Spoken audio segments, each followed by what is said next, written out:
ওই ফেরাউনের ঘটনা আজকে যেন ভারত নয় রে, পৃথিবীর মাটিতে ঘটেছে। মুসলমান একটু চিন্তা করো, মুসলমান একটু ভেবে দেখো, আজ থেকে হাজারো বছর পূর্বে ফেরাউন তার নিজেকে খোদা দাবি করেছিল আর বলেছিল এরা তো আমাকে প্রভু বলে মেনে নিতে পারে না, কি করা যায়? এমন এক বিশাল মহাসম্মিলন ডাকা হলো, সেখানে গবেষণার পর গবেষণা করে একটি চূড়ান্ত সিদ্ধান্ত টানলো। সেটা কি রে? বলে শিক্ষা হলো মানুষের মেরুদণ্ড। শিক্ষা কি? মানুষের মেরুদণ্ড। এই শিক্ষা থেকে যদি মানুষকে সরিয়ে দেওয়া যায়, শিক্ষা থেকে যদি মানুষকে বোবা গাধা বানিয়ে দেওয়া যায়, এদেরকে যদি অশিক্ষিত পরিবেশ তৈরি করে দেওয়া যায়, তবে আমি ফেরাউন এবং আমি ফেরাউন যাহা বলবো গাধার মতো এরা তাহাই মেনে নেবে। তবে কি করা দরকার? বলে মক্কা মদিনা আরবের মাটিতে যতগুলি স্কুল, মাদ্রাসা, কলেজ, ইউনিভার্সিটি, বিশ্ববিদ্যালয় সমস্ত কিছু বন্ধ করে দাও। সর্বপ্রথম মানুষের কাছ থেকে শিক্ষা হারিয়ে দাও। বন্ধুরে, আমি কোন সাংবিধানের বিরোধিতা করি না। কেন? আমি ভারতীয় নাগরিক, ভারতের মাটিতে বাস করি, ভারতের সংবিধান মেনে চলি। বিনা অসুখেই 2টা ভ্যাকসিন মেরেছি। জ্বর নাই, জ্বালা নাই, ভালো নাই, মন্দ নাই, পায়খানা নাই, কিচ্ছু নাই, তাও আগে 2টা ইঞ্জেকশন দিতে হলো। কি করব? ভারতীয় নাগরিক, ভারতের সংবিধান মেনে চলতে হবে, কিছু করার নাই। আমার ভাইরা, আমার আব্বা জানেরা, আমার পরদানশীল মায়েরা, বিনা ওষুধে ইনজেকশন, এটাও এক আল্লাহর আযাব, এটাও এক আল্লাহর গজব। जबरदस्ती किया जाता है। हम क्या कहेंगे भाई, दिमाग कोई काम नहीं करता है। আমার ভাইরা, আমার শিক্ষিত বুদ্ধিজীবী বন্ধুরা, তবে আজকে 2020 থেকে নিয়ে 2022 সাল পর্যন্ত আজকে মানুষ শিক্ষা দীক্ষা থেকে, আমার যেই 9-এর ছেলেটাকে জিজ্ঞাসা করুন, 2-4টা প্রশ্ন করলে একটা প্রশ্নের উত্তর দিতে তারা মহা মুশকিল হয়ে যাবে।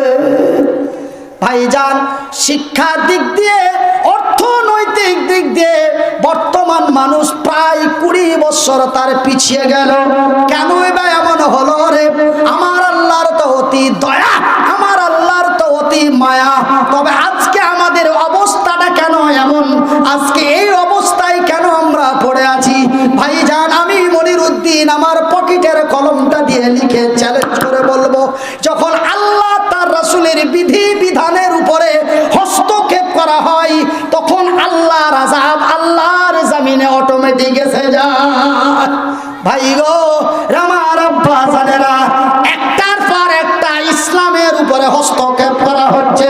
2014 সালে আমাদের ভারতের কেন্দ্রীয় সরকার হলেন, তার নাম হলো শ্রী নরেন্দ্র মোদী। ভাইজান বন্ধুরা আমার, 2014 থেকে 2022 পর্যন্ত ইসলামের উপরে একটার পর একটা হস্তক্ষেপ করতে আছে। ভাইজান, যেমন তালাক বন্ধ করা হলো। ভাইজান, আমার রাসূল দয়ার নবী, বিশ্বের নবী, আল্লাহ তার রাসূলের বিধি বিধানের মধ্যে পাওয়া যায় একটা ছেলে বা একটা মেয়ে, একটা ছেলে বা একটা মেয়ে যখন তার পূর্ণ যৌবন এসে যাবে, সে যখন পূর্ণ যুবক এবং যুবতী হয়ে যাবে, তার যখন যৌবনে ভরপুর হয়ে যাবে, তার বয়সের সাথে কোনো সওয়াল নয় রে।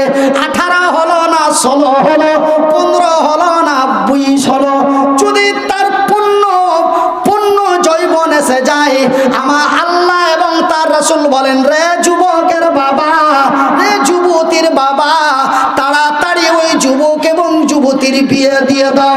কিন্তু ভাইজান বন্ধুরা আমার আব্বা জানেরা, এটা হলো আল্লাহ তার রাসূলের বিধি বিধান।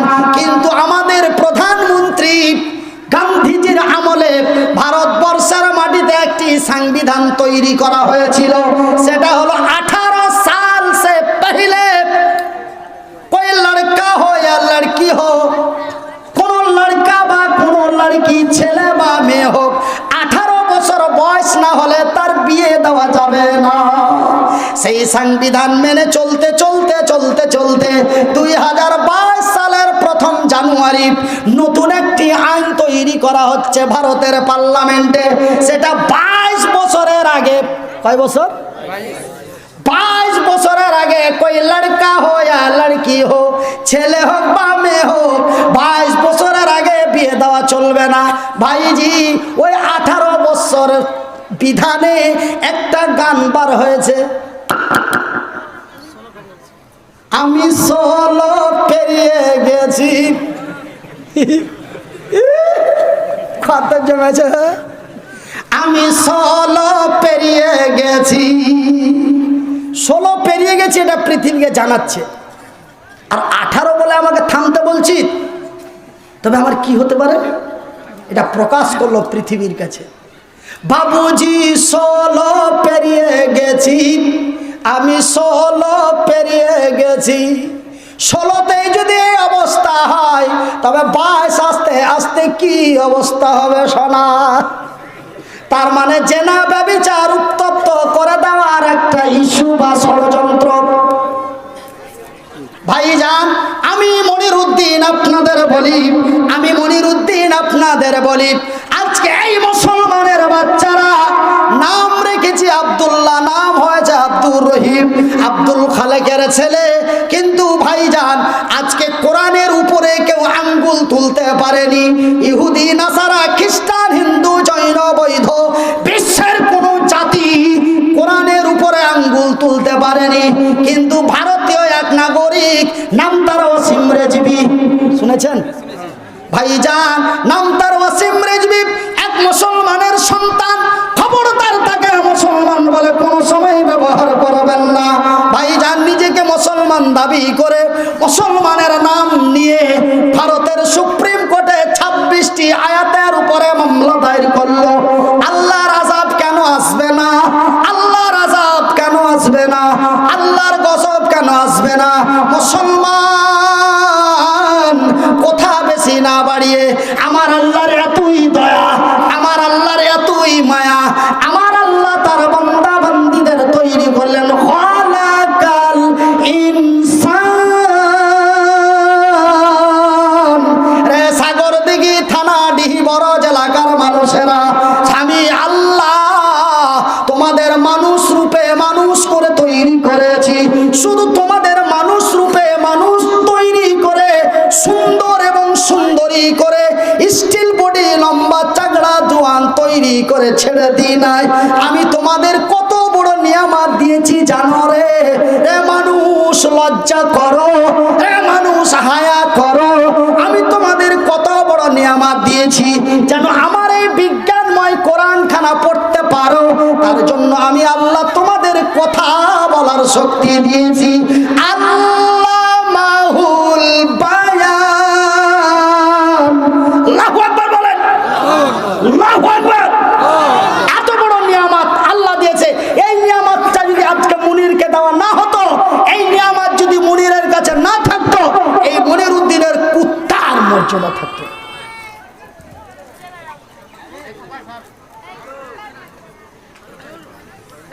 এই মুনির এই ছেড়ে থাকতো না। এই মুনিরের আজকে 2011 সাল থেকে আপনাদের ডিহি বরজ মাদ্রাসায় আসছি, তার মধ্যে 2 বার আসা যায়নি। গতবার ডেট পাননি, আর তার আগে একবার গুয়াহাটি থেকে আসতে পারিনি। 5 বছর আগের কথা বলছি। তবে 2011 সাল থেকে 2022 সাল পর্যন্ত 2 বার আপনাদের এই স্টেজটাতে বসতে পাইনি। প্রতি বছর আমাকে লাস্ট উইকেটেই দেন। ভাইজান আমি মনিরউদ্দিন আপনাদের বলছি, এই নিয়ামতটি যদি আমাকে আপনাকে না দেওয়া হতো,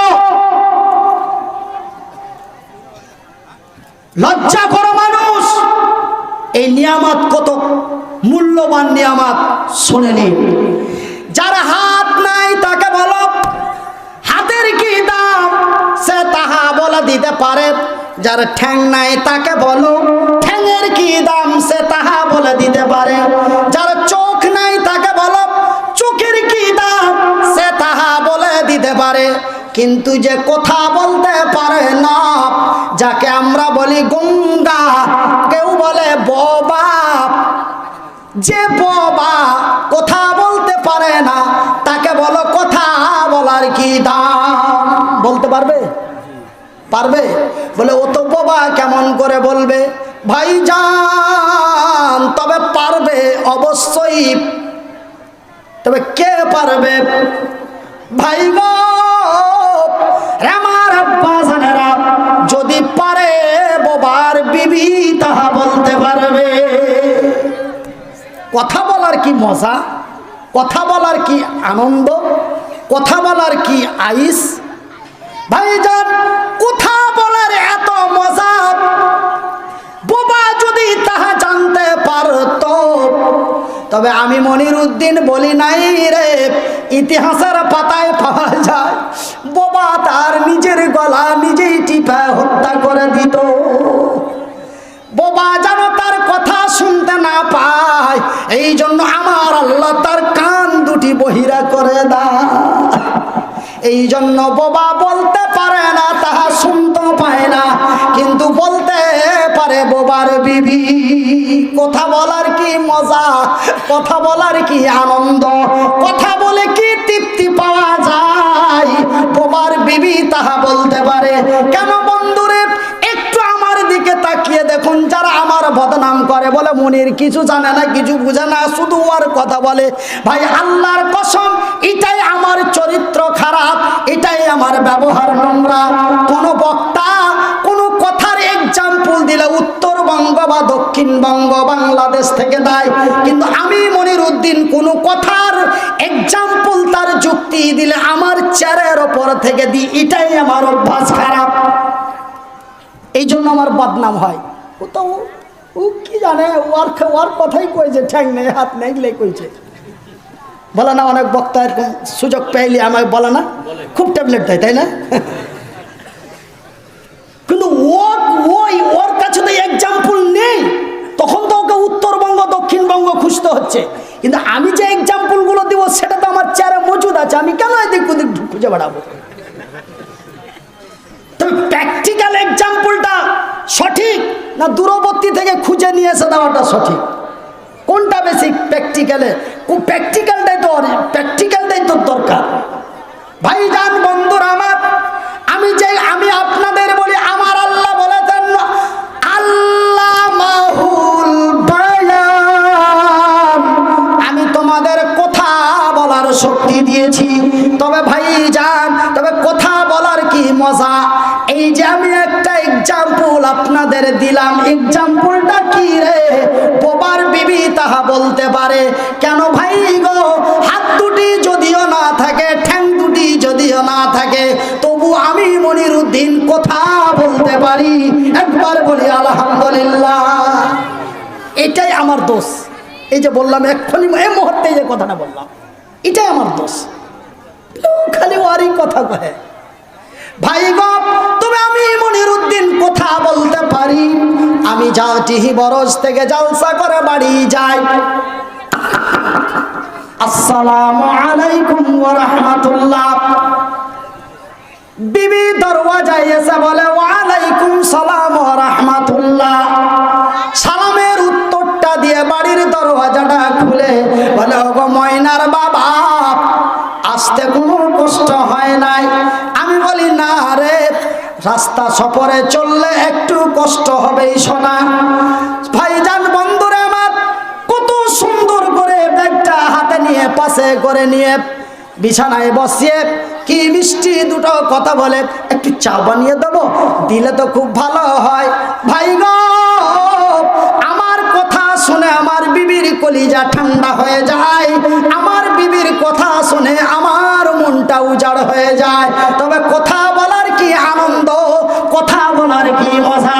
আমি মনিরউদ্দিন আমার বিবির পা বালিশে মাথা দিয়ে আমি যখন কথা প্রেম প্রীতির কথা বলতে বলতে হঠাৎ কখন রাত্রি 2টা 3টে বেজে যায়, ঘড়ির দিকে তাকিয়ে দেখি অনেক রাত হয়ে গেছে। সুবহানাল্লাহ বলেন। এত বড় নিয়ামত আল্লাহ আপনাকে আমাকে দিয়েছে, আলহামদুলিল্লাহ বলেন। ভাই গো, তবে বোবা তাহা বলতে পায়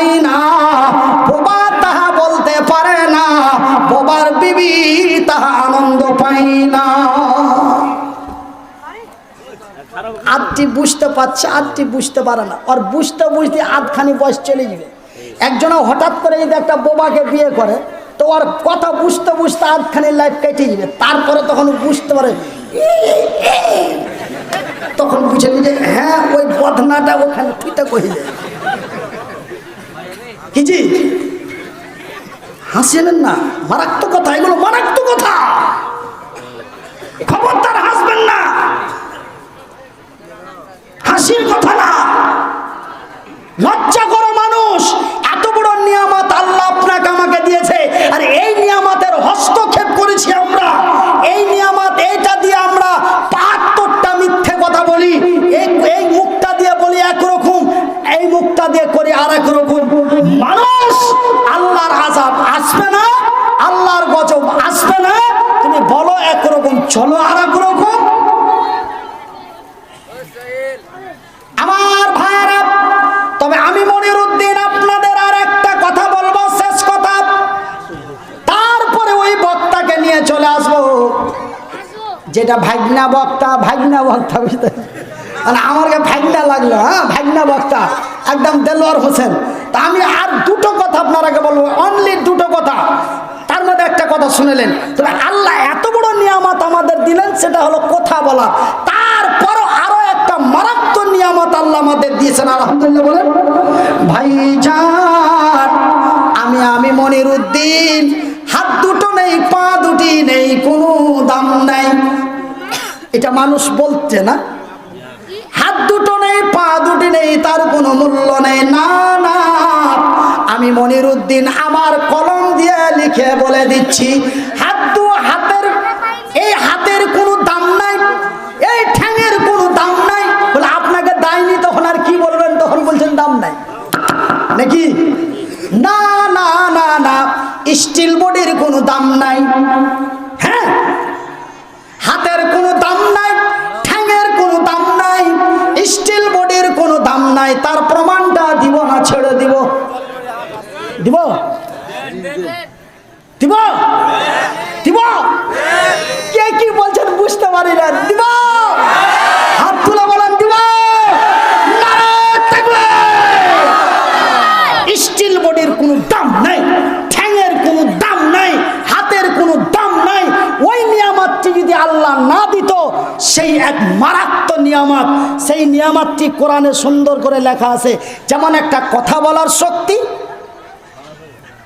ঠিক যতগুলি আল্লাহ তার আকাশের উপরে, জমিনের নিচে, সাগরের তলায় যত নিয়ামত দিয়েছে, সবচাইতে মহামূল্যবান নিয়ামত আমার আল্লাহ পৃথিবীর মানুষকে দিয়েছে। সেই নিয়ামত যদি না দিত, মনিরউদ্দিনের কোনো মূল্য থাকতো না।